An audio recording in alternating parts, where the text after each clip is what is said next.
I want to be able to give to you, like as a gift moving forward, is ways for you to be able to empower yourselves with tapping into what's already there. Like I've been guiding you down this path a little bit, but I want to be able to know that you've got it all within you, because I know you do. You've got so much amazing wisdom and insights, and there's so much that you probably already know that you don't even think you do, or there's so much belief in there. But sometimes we just need like a bit of evidence. We forget what our strengths are, we forget what we're really good at. And it is a matter of reminding ourselves, also reminding ourselves what makes us feel good. So again, I'll go back to a client of mine who, she says on a daily basis, she has to remind herself that movement makes her feel good, because every single day she gets that bit of a dip and it's like, oh, you know, I'm just going to have a bag of crisps, or I'm going to have a coffee. And then she's like, no, I know. She was so cool, because she knew that 20 minutes on her Peloton gave her that energy boost. That 20 minutes saw her through the rest of the day. But every single day it got to a point, it's like, oh, like here I am again. So she's now written, we worked together to write some affirmations on her desk or her mirror that kind of embraced what she can lean into to make her feel good. So we kind of came up with affirmations like I feel good when I move my body. I'm energized when I include movement into my day. I embrace movement to energize me. These type of affirmations. And so she's got that kind of like push where she goes on that Peloton, even for she says sometimes even 10 minutes for her is enough. For me, I always know that a 20-minute round the block, midday, always gets me through to the rest of the afternoon. So it's reminding ourselves of what we're good at. And I want to maybe just kind of like give you some questions that maybe you could journal on later, or if you want to sort of write while we're talking, is what do you know in your body? What do you feel? And again, this is not the logical, rational brain. This is the emotional, heartfelt, soul-led part of us that knows what we're good at, what our strengths are. What are they? And where's the evidence of where you have thrived? Where's the evidence where you've succeeded? What do you know is true? Not what your RSD has been telling you, not what that inner critic, not what all the voices from your childhood and parents and this, and what do you know in your heart of hearts is where your strengths lie. So the self-trust comes, this came to me from like way before I was diagnosed, and I'd always noticed this element, this part of me, that I just doubted myself the whole time. I never believed that I could make the right choices and the right decisions. And it's taken me a while to understand the foundations of where this has come from, where this self-doubt, this constant self-doubt come from. And I believe for me, it was the not trusting myself to stay interested in things, not trusting myself to finish things, to not quit, to be disinterested, not believing that I had any capability to do something that would take me over that finish line. And so I brought lots of evidence to show me that I couldn't do things, that I wasn't able to do things. And that really fed into quite a negative mindset where my self-belief was like rock bottom, and my, self-esteem, and it was 100% fed by the RSD. So this sensitivity of, well, what happens if I fail? Well, what happens if I'm judged? Or someone's going to say this, or someone's going to believe that, not believe in me. And so that lack of belief that I had that other people could believe in me just fed into this whole cycle of just never being able to make a decision that I trusted. Understanding myself through the ADHD diagnosis, of being able to understand the common traits, the themes, the just the symptoms of how RSD plays up, how decision making can be really difficult with ADHD. That allowed me to release some of that stuff. It almost gave me an opportunity to kind of put it in a box and witness it away from myself. And that was really empowering. As weird as that sounds, like just that knowledge alone, that neurologically there was something going on, that actually this was my brain, and it wasn't sometimes it was a motivation thing, but it wasn't like a laziness thing. It wasn't like a stupidity thing.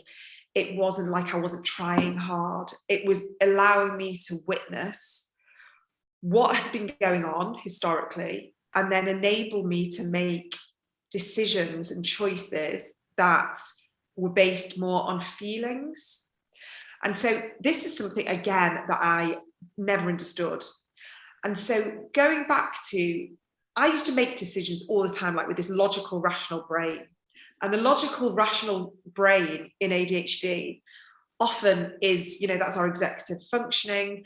That is the part of our brain that we are hindered by a little bit, that we're constantly in sort of a fight or flight mode. And it's hard for us to get out of that.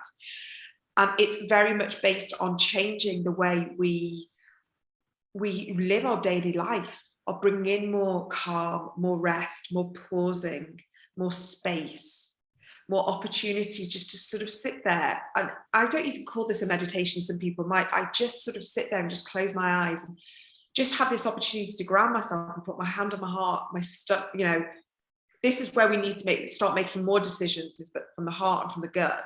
So I literally put my hand on my heart, my gut, and I just close my eyes for 30 seconds, just take a few deep breaths. And that allows me to ground myself, to really understand that I have that wisdom to make the right choice. And that right choice could be, where are we going to go on holiday in the summer? What am I going to do next in my business?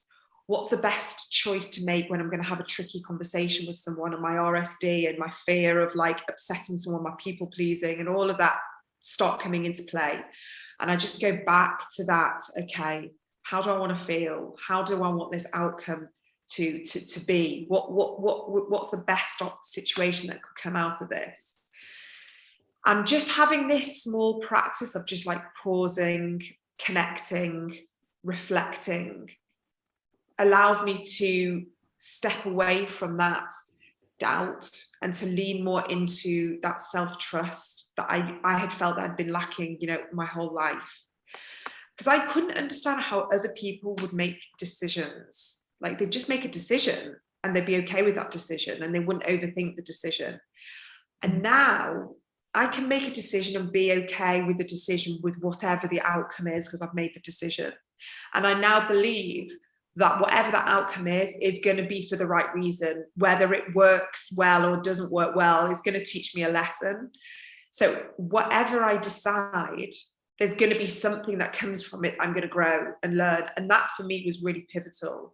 It's going to give me an opportunity to reflect, to learn, or it's going to give me an opportunity to be like, okay, there you go. There's evidence that you can make the right choice. You've made that choice in your business. You took a leap of faith. It's paid off. What else can you do in that similar vein? And it's really helped me, that practice alone. So it's acknowledging what's going on with our brain. It's kind of going, hello, ADHD, hello, brain. I see where you are. I see what's going on. I see what you're trying to do.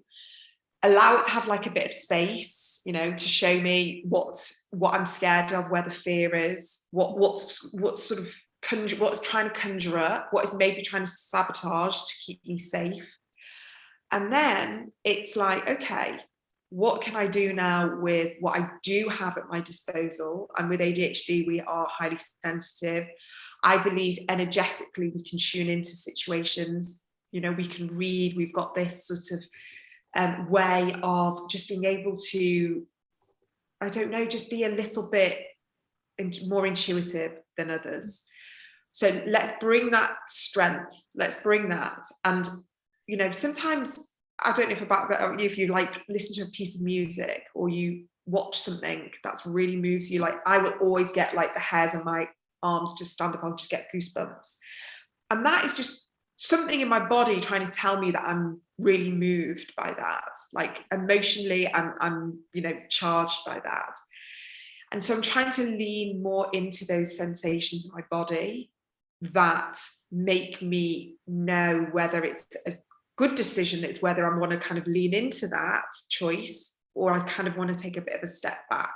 I think we're so conditioned and engineered to have to make decisions on the spot, and decisions based on our like logical, rational brain of what we should do, what we should really kind of like be doing to placate others, or to be doing the thing that other people are doing. Where actually, exactly what you just said then, it's like we have this, I don't know why we need the diagnosis. It's obviously very important that we have this diagnosis, but it gives us that agency, and it gives us that permission to suddenly go, okay, a doctor has told me that my brain works in a different way. My brain likes to work in a different way to others. Where we've known this all our lives. We've known this all our lives, that our brain just doesn't want to do the same things as everyone else. But it's this diagnosis that gives us this space to kind of go, okay, right, I've been resisting my brain all my life. I've been trying to make it do something it doesn't want to do. Yeah. And then actually, now I've got this formal diagnosis, this validation. I'm going to do things that work for me. And you'll be blown away. I mean, I've been blown away by when I dropped all the shoulds of this is what, like, I'm just going to go back to like a business example of, because that was where I really struggled. I didn't struggle as much being like parenting, because for me, parenting came easy in the way that I wanted to do it.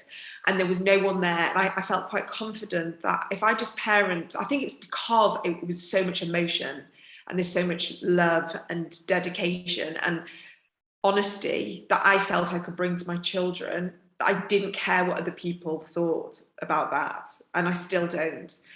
But when it came to how I wanted to show up, like working wise, career wise, how there was so many things that I thought I couldn't do, that I was less than, that I wasn't enough, that I wasn't qualified enough, good enough, knowledgeable enough, expertise enough, all of these things.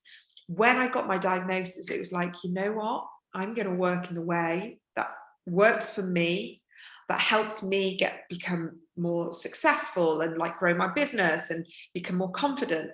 And ever since I changed that way of thinking, that mindset of doing it the way that works for me, and not because I should do something because an accountant in 1 year's time may judge me, or a lawyer may judge me by a contract that I'm like not sure about, like all these little things. I probably lost many years overthinking things and making life harder for myself.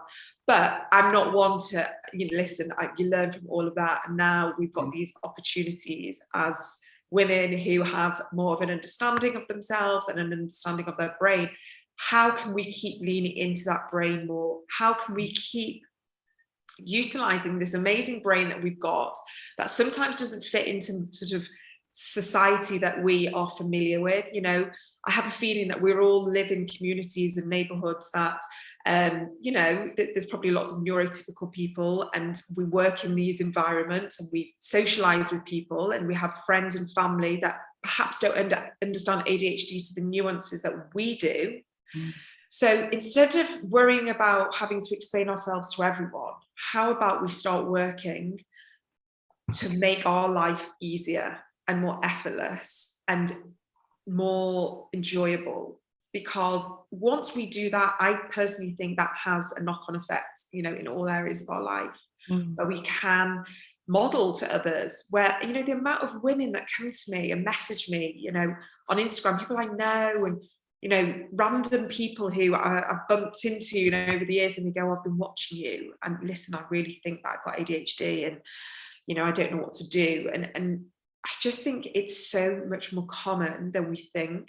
And the more I think we're at the beginning of this generation of women who are going to be leading the way for other women to be okay with who they are and the way they want to be and the way they want to show up in the world, and what time they want to wake up in the morning, and how they want their business to look, and how they want their social life to look. And And I think we're just at the cusp. I think in 10 years' time, we're going to look back at this era and just be like, can't believe that we were still so worried about what people thought.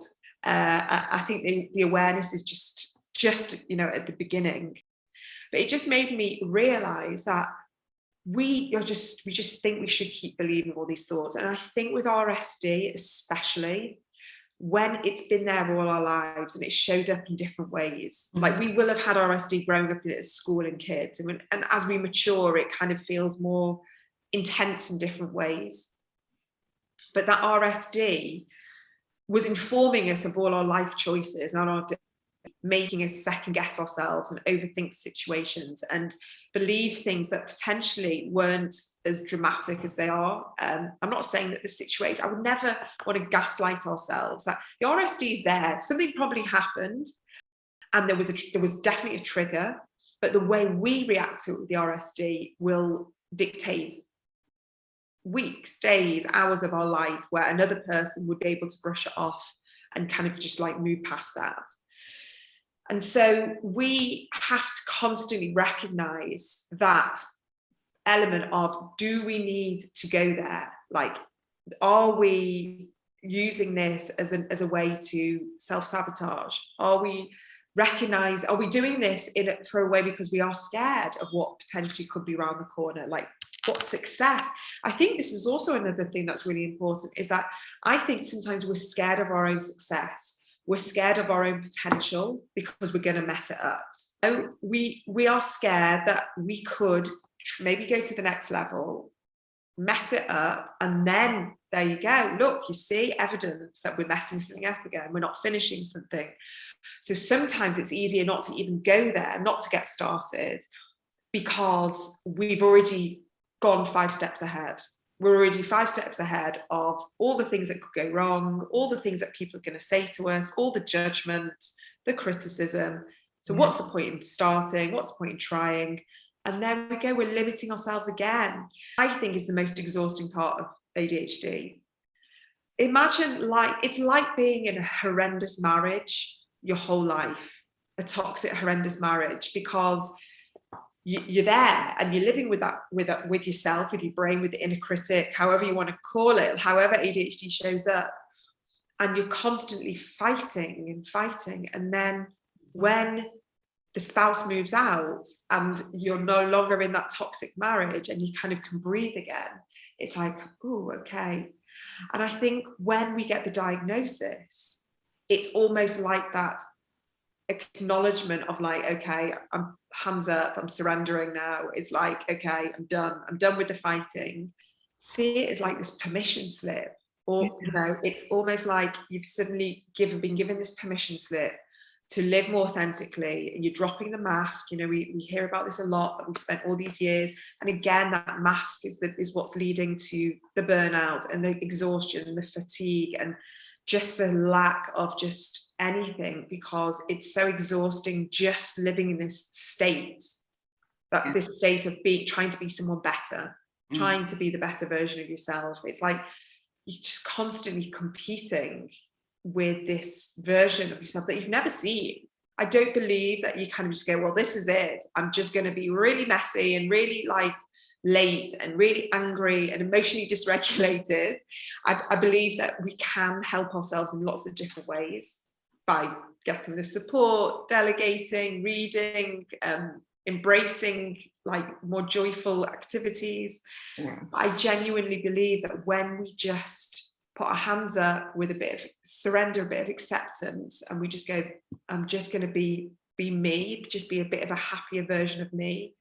I always think that happiness and that calmness and that ease and that lightness will always translate back into all the different areas. It'll just kind of like, fizzle out into different areas of our life, because the historical stuff is what can hold people back so much, the past and all the things that we didn't know, and all the things, the way we reacted in situations. And it can be really heavy and it can be really hard, but it's very much we can make amends. you know, if we want to, we feel like we want to, but we also can't change anything that's happened.